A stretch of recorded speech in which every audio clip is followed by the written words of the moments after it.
Tragico sabato sera ad Agrigento e un altro morto questa mattina in via dei Giardini. Il burattino che serve solo a creare altre polemiche.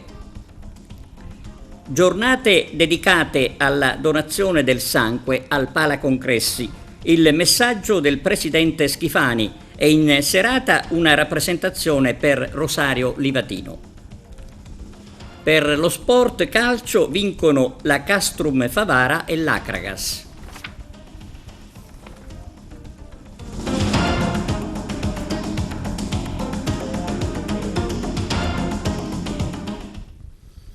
Bentrovati da TVA Notizie. Morire per una buca, così almeno sembra. Un'altra vita spezzata tra 1000 accuse all'indirizzo ovviamente del principale responsabile, ovvero il comune di Agrigento. I nostri servizi sulla tragedia. Ennesima tragedia stradale avvenuta nella notte di sabato nella strada che collega il villaggio Peruzzo con San Leone. A perdere la vita è stato un agrigentino molto noto in città, Marco Chiaramonti, che a bordo del suo scooter per via di una buca ha perso il controllo della sua moto e si è andato a schiantare contro un ceppo di un albero, ove, come vedete dalle immagini, sono stati posti dei mazzi di fiori e anche una palla da tennis, perché Marco era un noto istruttore di padel e di tennis in città, molto conosciuto. Ironia della sorte, proprio 10 anni fa, nello stesso giorno, ha perso la vita il fratello Gabriele, sempre a bordo di un ciclomotore. La procura di Agrigento, come scritto Grandangolo, ha aperto un'inchiesta sulla morte di Marco Chiaramonti. Il fascicolo al momento è senza indagati e senza ipotesi di reato. Il PM ha disposto come primo passaggio dell'inchiesta il sequestro della salma, dello scooter e di un'auto che giungeva nella corsia opposta. Le indagini sono state affidate ai carabinieri che quella tragica sera sono intervenuti. I militari dell'Arma hanno già effettuato i rilievi e a quanto pare sentito i primi testimoni. La procura deciderà inoltre se disporre o meno l'autopsia. Soltanto dopo questi passaggi la salma verrà restituita ai familiari e sarà possibile celebrare funerali. L'attività investigativa dovrà chiarire inoltre se c'è un nesso tra la buca presente in quella porzione di strada e l'incidente mortale. Il sindaco di Agrigento, attraverso una sua nota stampa, ha affermato come a nome mio personale, dell'amministrazione comunale e di tutta la città, esprimo la più sincera vicinanza alla famiglia e agli amici in questo momento di dolore, con la certezza che il ricordo di Marco resterà vivo nei cuori di chi lo ha conosciuto e stimato. E il giorno del funerale, ovviamente, sarà lutto cittadino per la città. Anche il circolo del tennis di Agrigento esprime il suo cordoglio attraverso un comunicato affermando come il nostro circolo perde per sempre la sua anima. Marco Chiaramonti, maestro, amico fraterno e disponibile motore delle attività sociali del club. Più generazioni sono avvicinate al tennis e al padel grazie alla sua passione, esperienza e singolare affidabilità. Non perdiamo soltanto un grande maestro, ma il cuore pulsante e insostituibile di questo circolo. La presidente, il direttivo, i soci, gli allievi si uniscono al dolore dell'amata moglie Paola e della figlia Sofia e della madre Virginia. Anche il presidente del Consiglio Comunale di Agrigento, Giovanni Civiltà, esprime profondo cordoglio a seguito della morte vittima di un incidente stradale di Marco Chiaramonti, affermando: conoscevo da tempo Marco, tra noi vi è sempre stata una sincera amicizia, l'ho apprezzato per l'intraprendenza, la preparazione sportiva e le competenze frutto della sua esperienza che poi ha reso a disposizione degli atleti più giovani, anima e cuore pulsante del circolo del tennis. Non diciamo una tragedia annunciata, ma una tragedia che si poteva evitare e si doveva evitare. Se quella buca in Viale Emporium risulterà la vera e unica causa della tragica scomparsa di Marco Chiaramonti, saremo di fronte ad un gravissimo fatto di omissioni e menefreghismo. Omissioni dopo le innumerevoli segnalazioni e tanto menefreghismo per le pessime condizioni delle strade, di tutte le strade del centro e della periferia. Ovunque il rischio è dietro l'angolo. Siamo tutti in pericolo di vita, scrive Franco Castaldo su Grandangolo. Si è tanto ironizzato su Agrigento, capitale della cultura, forse perché qui la cultura, quella che rende una città civile, è lontana da noi, perché cultura è garantire ai cittadini condizioni di vita dignitose, soprattutto nelle periferie, dove anche lì transitare è un continuo pericolo tra buche e avvallamenti. Una situazione aggravata dai lavori per la rete idrica. Via Crispi è un esempio di come si è lavorato senza i dovuti controlli. Nessuno che abbia richiamato la ditta a ripristinare l'asfalto obbligandola a non rattoppare semplicemente.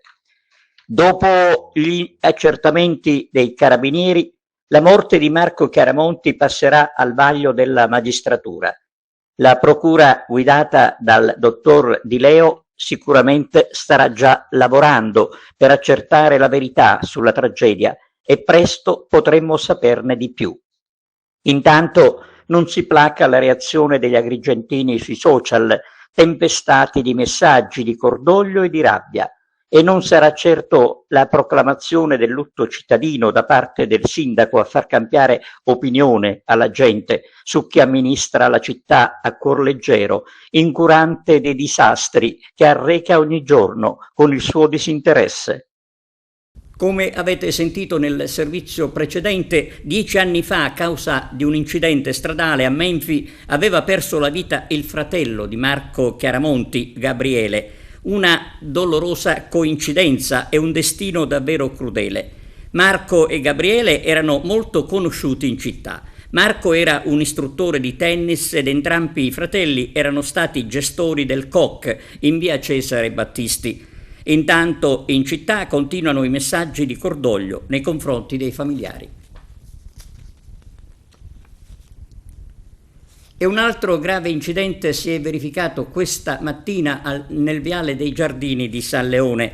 La vittima è un'anziana donna, la quale alla guida della propria auto, a quanto pare, avrebbe accusato un malore. Si tratta di Lilia Contino, di 82 anni.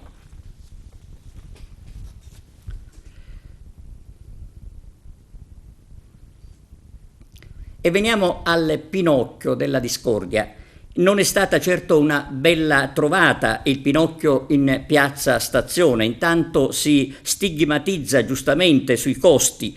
Si parla di 71.000 euro per 2 installazioni che da qui a poco verranno rimosse. Ma cosa rimarrà, ci si chiede, di Agrigento 2025? Forse nulla. Ad oggi sicuramente ad essere ricordati saranno i giudizi tutti negativi sul modo di gestire la fortunata nomina a capitale della cultura. Poi non rimarrà proprio nulla a perenne ricordo di un anno che aveva generato tante aspettative. Ecco perché del Pinocchio in piazza Stazione possiamo dire che è stata un'altra trovata con l'ennesima polemica, come se non bastassero quelle già diffuse.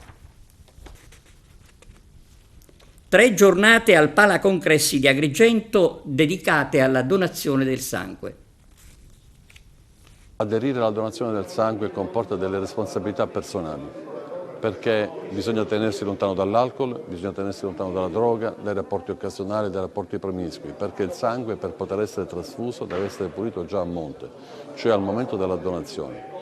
Con questa campagna che la Regione siciliana, il Presidente della Regione, onorevole Schifani, ha voluto lanciare per commemorare le giornate e onorare la memoria di Falcone, Borsellino, le loro scorte, il giudice Di Vatino, ci ha portato un dato inaspettato, cioè tanti ragazzi sotto i 30 anni per la prima volta hanno deciso di donare sangue, quindi di fare una scelta di vita.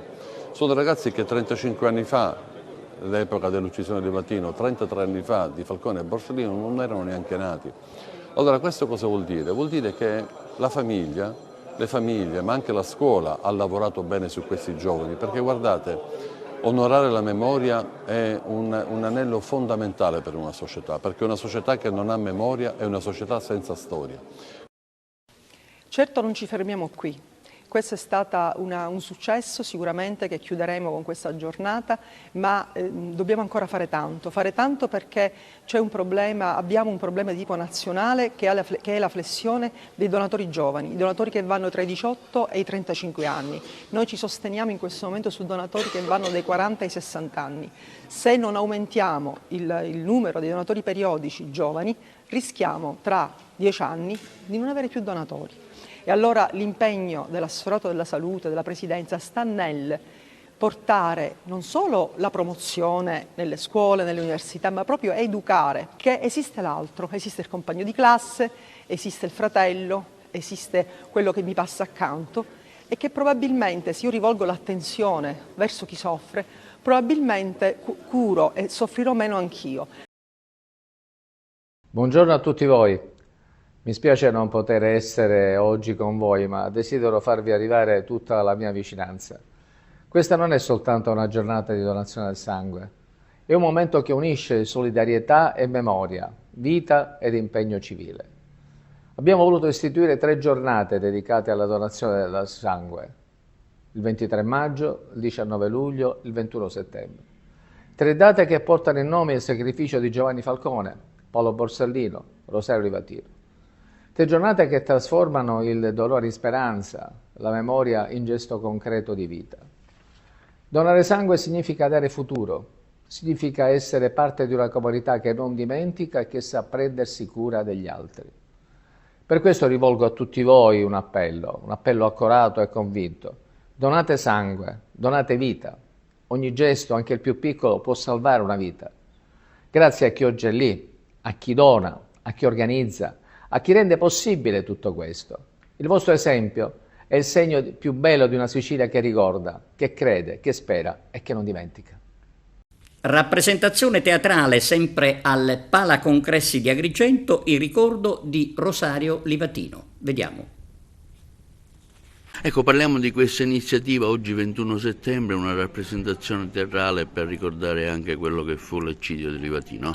Sì, l'Associazione Nazionale Magistrati Palermo è assai lieta di aver potuto contribuire alla buona riuscita di un evento in cui vengono ricordate 2 mirabili figure. Rosario Livatino, che forse più di tutti è chi ci ha insegnato a noi magistrati non soltanto il saper o il saper fare, ma soprattutto il saper essere. Le sue doti sono universalmente riconosciute e travalicano ovviamente il settore giustizia. E poi la figura davvero poco nota di Piero Nava, a cui ci lega un grande debito di riconoscenza, è solo grazie alla sua testimonianza dettagliata e senza reticenze che sono stati individuati i sicari del barbaro omicidio di Livatino, e per questo ha pagato un prezzo altissimo, ha perso dall'oggi al domani parenti, amici, la sua giovane famiglia ne è risentita, ma lui ha costantemente detto che la rifarebbe anche domani. Quindi avete pensato, l'Associazione Nazionale Magistrati, come ogni anno, non manca di ricordare. Non può mancare. Uno dei compiti precipui dell'Associazione Nazionale Magistrati è quello di commemorare il ricordo e tenere in vita il ricordo di coloro che hanno vissuto, lavorato, si sono sacrificati per un ideale di giustizia. E badate bene che molte di queste figure sono addirittura cadute nel dimenticatoio della stessa generazione che ha vissuto quelle tragedie o sono sconosciute alle nuove. Sta a noi allora mantenere il fuoco di quel ricordo. Un evento, una rappresentazione teatrale per non dimenticare l'uccisione di un grande magistrato livatino e di Piero Nava.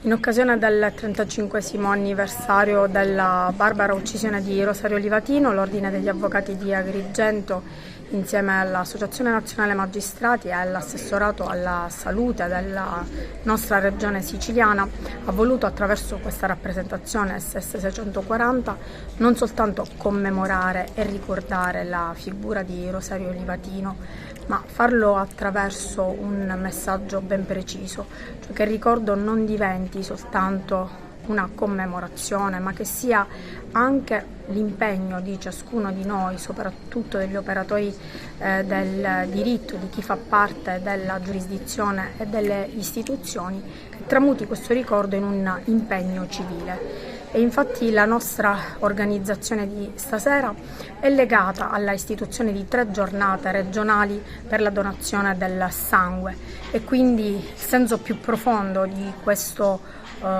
della barbara uccisione di Livatino, quindi del sangue versato ingiustamente, è proprio quello di trasformare la morte in vita e il ricordo in impegno civile di ciascuno di noi. La manifestazione teatrale di questa sera? La manifestazione teatrale di questa sera ripercorre esattamente quello che è accaduto 35 anni fa in Contrada Gasena, e lo racconta attraverso lo sguardo di questi due giovani uomini che in realtà non si conoscevano e probabilmente le loro vite non si sarebbero mai incrociate se non lungo la strada 640. E proprio attraverso questo racconto, attraverso il registro linguistico di questa opera teatrale, speriamo che il sangue che Rosario Livatino ha versato non sia stato invano e che ciascuno di noi nel proprio impegno quotidiano non lo ricordi soltanto come il più giovane magistrato che a soli 38 anni ha perso la vita, ma anche per il valore profondo e autentico che dava al suo magistero. Ricordo la memoria che resta sempre vigile, soprattutto un chiaro messaggio ai giovani. Quest'anno ricorre il 35esimo anniversario del martirio del giudice Livatino, del Beato Rosario, che continua ad essere un segno forte per tutti i credenti, per gli uomini, le donne di buona volontà, un segno forte per questa nostra terra. Ecco, Rosario ci ricorda che questa zizzania si può contrastare. Come? Con una vita condotta, ricordiamo, no, quella sigla apposta sui suoi fogli, su agende, sub tutela Dei. Sì, ponendo la nostra vita sotto la tutela di Dio, sotto la custodia di Dio, impegnandoci a condurre la nostra vita al cospetto di Dio, possiamo contrastare la mala erba. E questo non è solo consolatorio, ma è una spinta, una provocazione alle nostre coscienze, che ogni tanto sono un pochino assopite.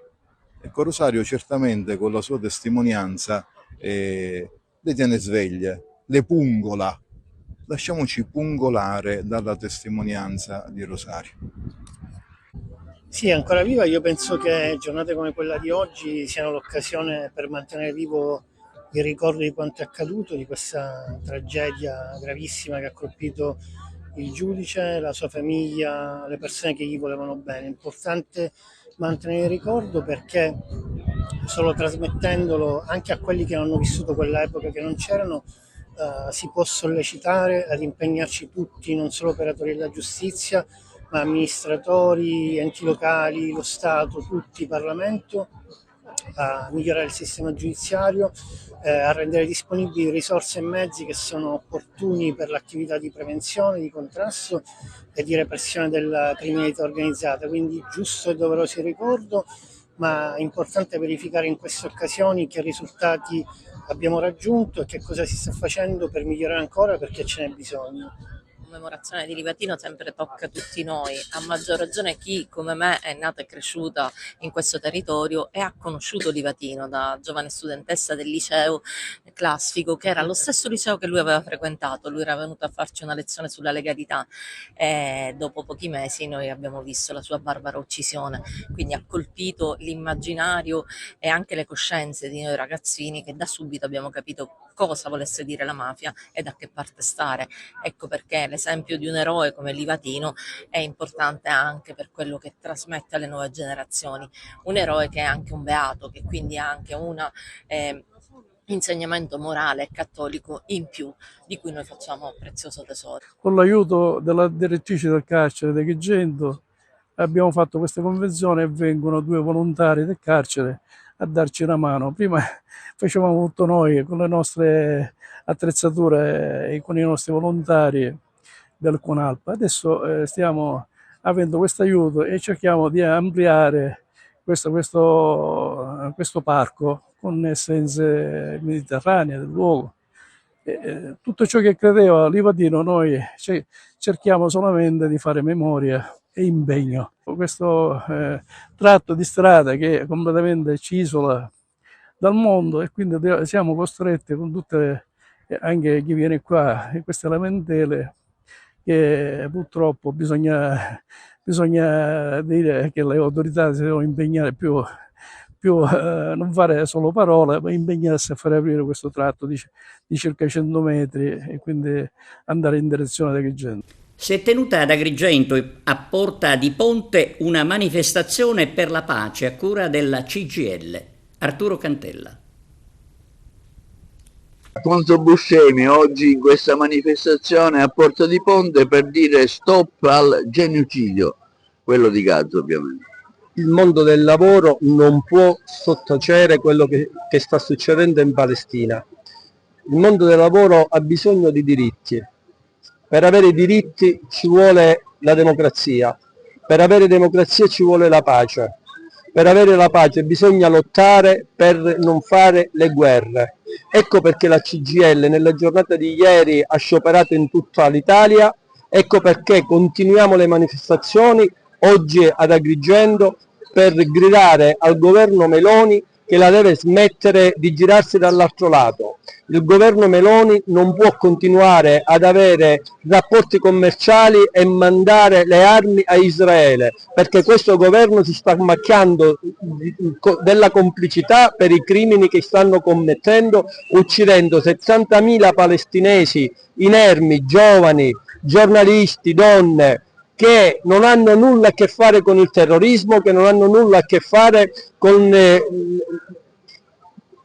la fame del tesoro della terra palestinese che hanno il governo israeliano. Farete altre iniziative in tal senso? Certamente non ci fermeremo sino a quando questo genocidio non sarà chiuso. Abbiamo in programma una lunga serie di mobilitazioni che arriveremo il 25 ottobre con una grande manifestazione a Roma di tutta la nostra organizzazione, di tutta la gente che ha a cuore la pace nel mondo e che ha a cuore la voglia di vivere, il bisogno di dare terra ai palestinesi. Oggi siamo qua perché abbiamo sentito di metterci la faccia rispetto a un genocidio che è vicino a casa nostra, che sta vedendo milioni di persone come i Gazawi abbandonare la loro patria perché minacciati di morte e dalla distruzione di un popolo e di un esercito che ha visto i propri genitori, i propri parenti subire la stessa sorte che loro stanno subendo oggi, non possiamo fare a meno di dire la nostra, di esserci, di metterci la nostra faccia, proprio perché non ce la sentiamo di girarci dall'altra parte. Per noi è una sofferenza vedere la sofferenza di un altro popolo. Potremmo essere un giorno noi. Credete che queste manifestazioni porteranno un risultato concreto? Facciamoci sentire intanto. Maria Teresa di Calcutta diceva che l'oceano è formato da tante gocce. Noi siamo una goccia di un discorso di fratellanza, di amore tra popoli. E questo è quello che noi vogliamo fare, quello che vogliamo essere, quello che vogliamo testimoniare. Non ci dimentichiamo che siamo esseri umani e ciò che accade a loro accade anche a noi. La sofferenza loro non è la sofferenza di oggetti, sono persone. Ce lo ricordiamo questo? Ci ricordiamo quella che è stata la storia del Novecento? Cosa pensiamo? Che tutto questo, anzi si pensava che tutto questo non potesse più accadere e invece sta accadendo sulle sponde del Mediterraneo e da parte di un popolo che tutto ciò lo ha già vissuto. È stato presentato ad Agrigento al Caffè dei Fiori del villaggio Mosè per la collana Akragas a colori il libro di Basilio Borgo Ezio Scida. Il volume è possibile acquistarlo su Amazon. Basilio Borgo recentemente ha festeggiato il 100° libro con i suoi originali disegni che raccontano le fasi principali di ogni partita che riguardano non solo l'Akragas ma tantissime altre squadre della stessa categoria. Sabato sera, per la presentazione del suo libro, Basilio Borgo ha avuto accanto gli amici di sempre che lo hanno seguito libro dopo libro. Congresso regionale dei pediatri. L'intervista a Salvatore Iacolino, dirigente dell'assessorato regionale alla sanità. fondamentale il confronto con i pediatri di libera scelta in vista della trasformazione sostanziale della medicina territoriale di prossimità. Sono in fase avanzata i cantieri che consentiranno entro la primavera del 2026 la realizzazione delle case di comunità, degli ospedali di comunità. Le centrali operative territoriali sono già state attivate oramai da qualche tempo per migliorare i servizi, soprattutto sul versante territoriale, per ridurre l'afflusso inappropriato nel pronto soccorso, ed è questa anche la previsione la direttrice che ha determinato sostanzialmente la proposta di aggiornamento della rete ospedaliera, che martedì prossimo verrà discussa per il competente parere obbligatorio dalla sesta commissione dell'Assemblea regionale siciliana. Un'offerta sanitaria che va migliorata, potenziata soprattutto per contrastare i DRG in fuga, dalla chirurgia vertebrale a quella bariatrica, a quella oncologica, all'ortopedia, alla cardiochirurgia. Nei giorni scorsi abbiamo incontrato col Presidente della Regione il Ministro Schillaci, al quale abbiamo presentato questo schema di rete ospedaliera che ha come obiettivo anche quello di salvaguardare entrambi i centri di cardiochirurgia pediatrica, quello di Palermo ma anche quello di Taormina, per i servizi di grande qualità e appropriatezza che entrambi i centri riescono a garantire alla comunità siciliana e non soltanto ad essa. Oggi l'incontro segue un accordo con i pediatri di libera scelta che è intervenuto sul rapporto ottimale, che è intervenuto sulla valorizzazione economica delle prestazioni all'interno dei punti di pronto intervento pediatrico in favore dei professionisti, e allo stesso tempo abbiamo eliminato quella che era sostanzialmente un incidente percorso. I brevetti pediatrici avevano un costo non sostenibile per il sistema, ma soprattutto non servono più. Con il fascicolo 2.0, il patrimonio comune di informazioni che riguardano la scheda sintetica, il profilo sanitario sintetico di ciascun paziente, è contemplato ed è inserito all'interno del fascicolo sanitario, perché non aveva più alcuna esigenza di ordine pubblico il mantenimento di quello strumento. Stiamo lavorando con l'assessore e il Presidente della Regione per garantire una continuità assistenziale, migliorando il pronto soccorso con attrezzature di ultimissima generazione, con la telemedicina, col fascicolo sanitario, con la sanità digitale, con il collegamento dei dipartimenti di emergenza e urgenza di primo e secondo livello. Dovremmo compiere quel salto di qualità sul quale stiamo lavorando, anche per consentire alla Regione siciliana, sulla base di una precisa indicazione del Presidente della Regione, di gradualmente definire i percorsi che già sono stati in verità avviati per superare un piano di rientro che oramai è lontano nel tempo. 18 anni sono passati da quel piano di rientro ed è giusto e doveroso andare via per garantire ai cittadini siciliani quella parità di trattamento, quell'offerta sanitaria sempre più qualificata che ci consenta sostanzialmente di essere al passo di una sfida fondamentale che è quella della sanità di questo terzo millennio. Max incendio di rifiuti a Ravanusa nella zona industriale, con il fumo che ha creato disagio alla popolazione.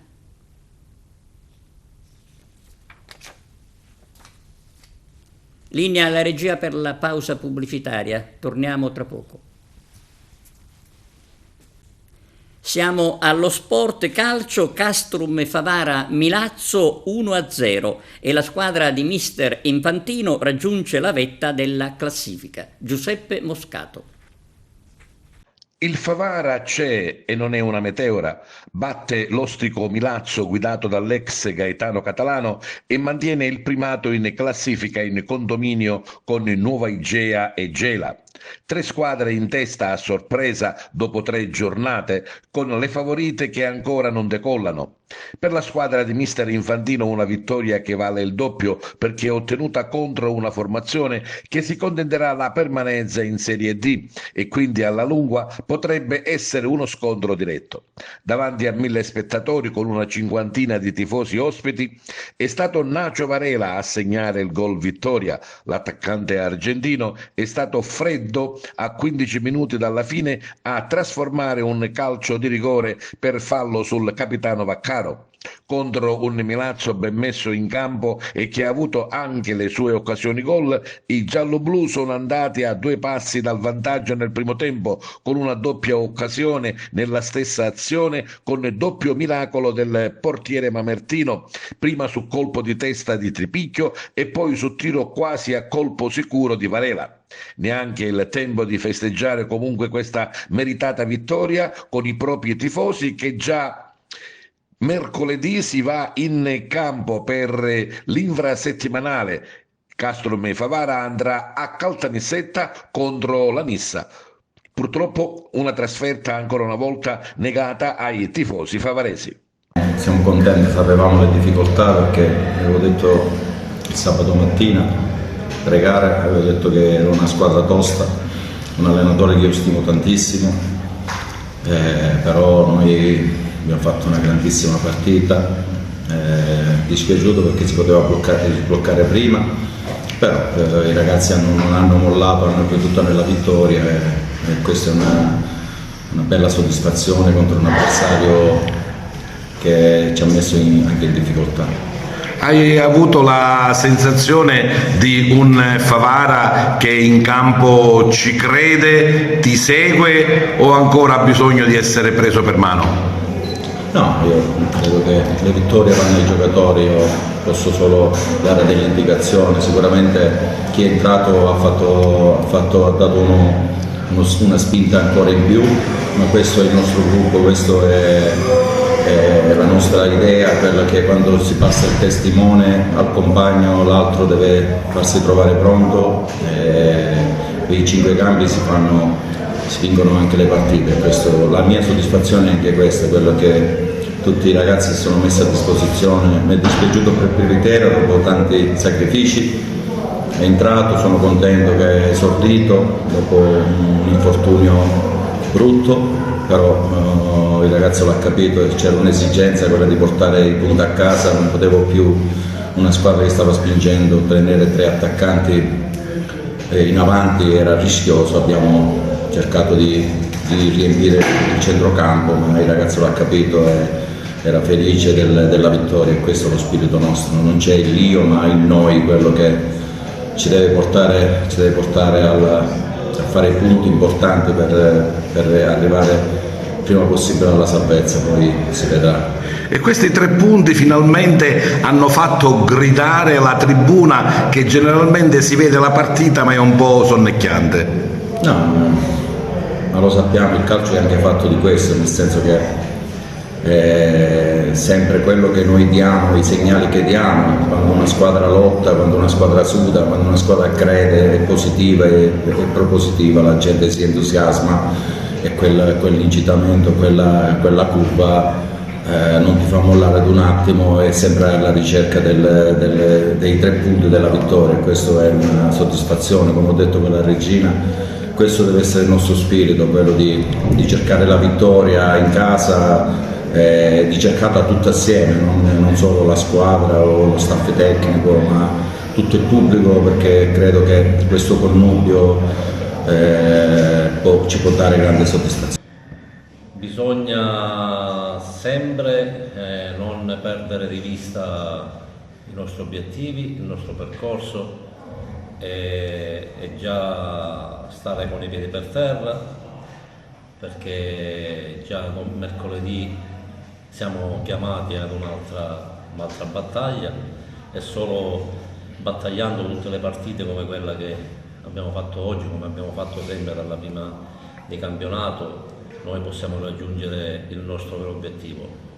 Ogni domenica, almeno in queste 3 domeniche, c'è stata una bella soddisfazione. E poi, come abbiamo detto con il mister, abbiamo visto finalmente la tribuna gridare, applaudire e incitare. Vuol dire che anche il pubblico ci crede? No, ci crede, più che altro credo che credono in un gruppo di ragazzi che danno l'anima, danno tutto quello che hanno, lo mettono a disposizione della maglia, dei compagni, e di questo sono veramente contento del gruppo che abbiamo costruito, Non perdiamo di vista che è una delle squadre più giovani del campionato, mi pare che abbiamo un'età media, penso la seconda o massimo la terza, più bassa del girone. E questo ti gratifica, vuol dire che abbiamo saputo scegliere gli uomini e i giocatori, però appunto perché è un gruppo giovane bisogna che non ci poniamo tutti la testa. Noi non possiamo perdere assolutamente il nostro obiettivo di vista, non dobbiamo pensare che adesso siamo diventati forti o meglio, o i più forti. Siamo una ottima squadra che solo lottando, correndo e sacrificandosi, aiutandosi così come hanno fatto i ragazzi uno con l'altro, possiamo dare delle altre soddisfazioni alla città che lo merita. Sì, dai, la mano del pubblico che è il 12° uomo in campo, diciamo che ci dà una mano in più, quindi diciamo che è andata bene, dai. Abbiamo visto una partita all'inizio, forse al primo tempo, un po' leggera, non tanto incisiva, poi man mano che si è giocato, insomma, la cosa è andata a svegliarsi. Sì, sapevamo che era una squadra tosta che più o meno giocava come noi, rognosa, e noi come gruppo siamo un bel gruppo, quindi abbiamo dato tutto. E poi insomma 3 risultati utili, 2 vittorie in casa, il pareggio in terra calabra, uno respira a pieni polmoni. Sì, dai, il risultato ci aiutano, diciamo che sta andando bene, dobbiamo continuare così, è un frutto di un lavoro che stiamo in settimana, lavoriamo tanto con il mister e tutto lo staff, e quindi la domenica dà risultati buoni. E siamo alla terza, c'è voglia, c'è volontà, soprattutto c'è risultato e voglia di far bene. Sì, assolutamente, la vittoria di oggi è frutto di un lavoro che abbiamo iniziato il 24 luglio e diciamo che vincere aiuta a vincere, in settimana c'è un buon clima e questa è la cosa più importante che ci aiuta anche la domenica. È stata una partita faticosa tra i pali? Diciamo che non sono arrivati molti tiri, però comunque come si sa il portiere deve rimanere concentrato sempre 90 minuti. Infatti all'ultimo sono arrivate alcune occasioni pericolose dove sono dovuto uscire dai pali e quindi questo. Adesso un servizio di Carmelo Lentini sulla vittoria dell'Akragas ed altro di calcio. Un Akragas forte in ogni reparto si impone con forza e determinazione allo stadio Totorusso contro il locale Aragona, la cui generosità è servita ben poco ad arginare le folate offensive della compagine dei Templi. Sin dalle prime battute si è capito subito la forte differenza tra i due complessi e che ha visto i ragazzi di Sebi Catania, in meno di 10 minuti, segnare il doppio vantaggio con lo scatenato attaccante argentino Tenny Lopez, che poi conclude con una tripletta. Ad inizio ripresa un calcio di rigore per l'Aragona addolcisce la sconfitta. La rete è stata siglata da Battimili. Poi arrivano le marcature di Capitan Cipolla, in noto sugli sviluppi di altrettanti calci d'angolo. È stata una bella giornata di sport nello ristrutturato stadio aragonese, con tanto savoir-faire da entrambe le tifoserie. La gara di ritorno mercoledì 1 ottobre, mentre domenica si gioca la prima giornata di campionato. L'Akragas del girone D infatti debutta in casa contro il Pro Ragusa, mentre l'Aragona del girone A sarà ospite del Valderice. Ed ora spazio alle interviste di fine gara. In sala stampa mister Sebi Catania per commentare questa netta vittoria dell'Akragas per 5-1 contro l'Aragona. E la partita che ti aspettavi? Guarda, l'avevamo preparata così, è chiaro che era la prima di Coppa Italia, la prima uscita ufficiale, per cui tenevamo a fare bene. È chiaro che c'era sempre l'incognita perché la squadra è una squadra, non ci nascondiamo dal dito, è una squadra forte, ma è chiaro che è una squadra totalmente rinnovata e per cui abbiamo bisogno di lavorare. A tratti c'è stata una parte del primo tempo dove l'Aragona ci ha messo anche in difficoltà sotto la del palleggio, poi è normale che la partita non è mai stata messa in dubbio, i ragazzi sono stati bravi, era stata riaperta da un rigore abbastanza generoso, ma fa parte del gioco, che forse era più netto quello del primo tempo, però poi per il resto posso solamente dire bravi ai ragazzi, faccio i complimenti all'Aragona Società per come ci hanno accolto, al pubblico che è stato eccezionale, ai nostri tifosi che ci hanno seguito in massa, per cui non posso che augurare all'Aragona un gran campionato perché lo merita la società, l'allenatore che è una brava persona, e Totò Treppiedi che per me è un fratello più piccolo, per cui è giusto che ognuno faccia la sua strada. Adesso testa il campionato, domenica si gioca in casa contro il Pro Ragusa, partita che promette tante emozioni. L'Akragas è la vera favorita di questo girone, secondo lei? Guarda, non ci possiamo nascondere dietro al dito. È chiaro che abbiamo una squadra importante, una squadra forte, però i campionati non si vincono, lo ribadisco al primo giorno, i campionati non si vincono con i nomi, i campionati si vincono con il lavoro, con la passione che ci si mette durante la settimana, comportandoci da professionisti sempre, per cui diciamo che abbiamo una buona base su cui lavorare. Poi quello che sarà il campionato lo dobbiamo dimostrare noi. Sappiamo che tutti quanti, giustamente, perché quando si affronta l'Akragas, come l'affrontavo io da calciatore, era una squadra blasonata, per cui è giusto che sia così. Domenica affrontiamo una squadra importante che l'anno scorso ha fatto un grande campionato, allenata anche da un allenatore bravo, per cui noi ci dobbiamo fare trovare pronti. È giusto che io debba pensare già alla partita di domenica perché è un impegno arduo, importante, ed è giusto che sia così. Presidente, inizia nel migliore dei modi l'Akragas la stagione, 5-1 in Coppa Italia contro l'Aragona, partita nettamente dominata dai biancazzurri. Sì, io sono contento, i ragazzi hanno fatto davvero una bella partita, io sono davvero soddisfatto. Poi tra l'altro è stata una partita bella, combattuta, per certi versi anche l'Aragona ci ha messo in difficoltà, diciamo, nel primo tempo. Sono soddisfatto comunque. Quant'era importante cominciare nel migliore dei modi la stagione? Ma sai, se tu vieni da Agrigento lo capisci. Agrigento è impazzita per questa squadra, l'entusiasmo è alle stelle, vincere oggi era praticamente il bigliettino da visita che tutti si aspettavano.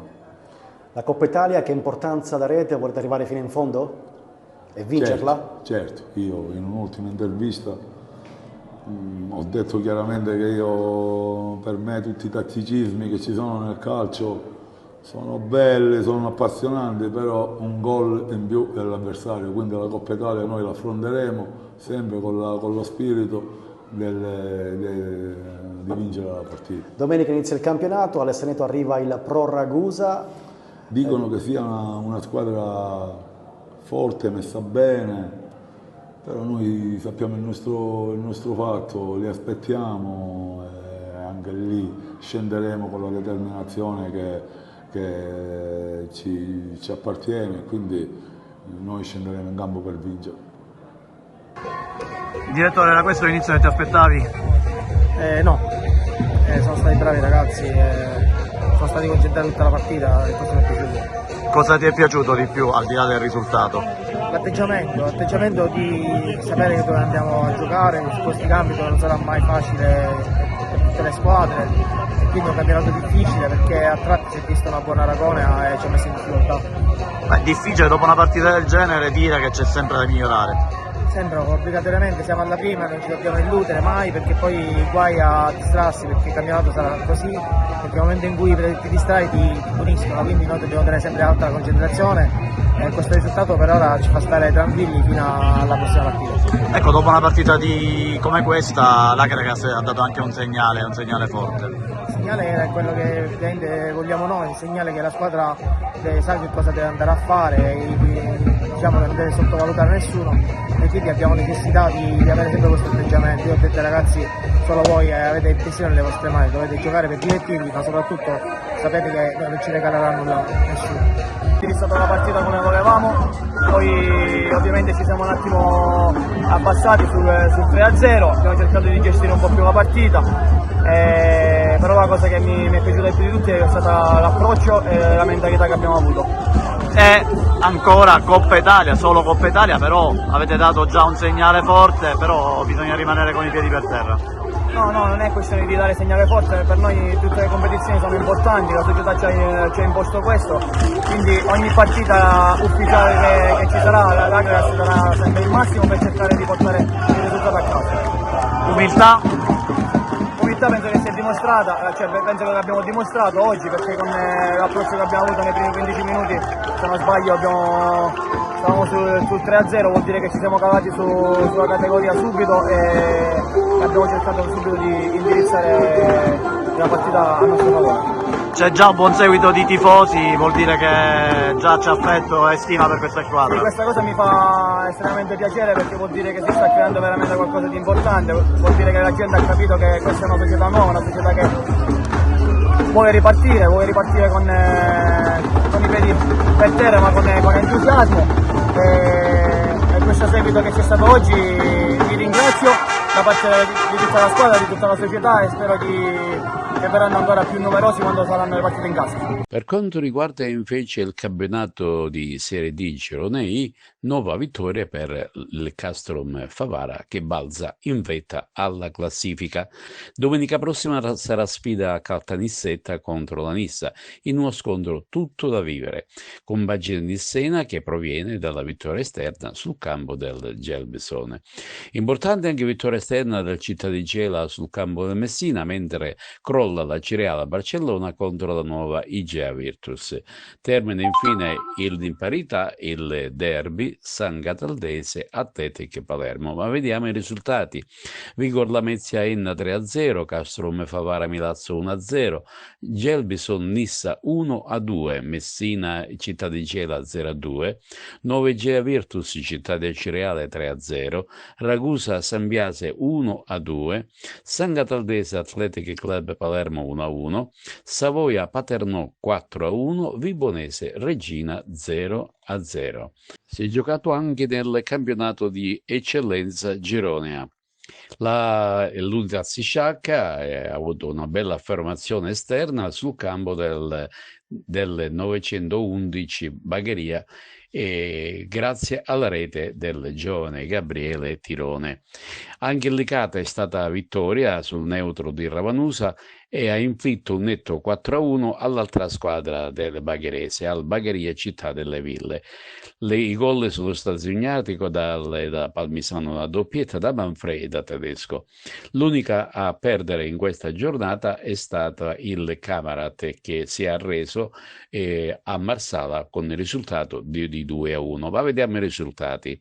Partinica Audace Parvon Valle 3-1, Bagheria Unitas Sciacca 0-1, Accademia Don Carlo Laure Misilmeri 1-2, Cus Palermo Casteltermini 0-1, Città di San Vito Lo Capo Folgore 4-0, Licata Bagheria Città delle Ville 4-1, Marsala batte Camarat 2-1, San Giorgio Piana e Montelepre 0-0.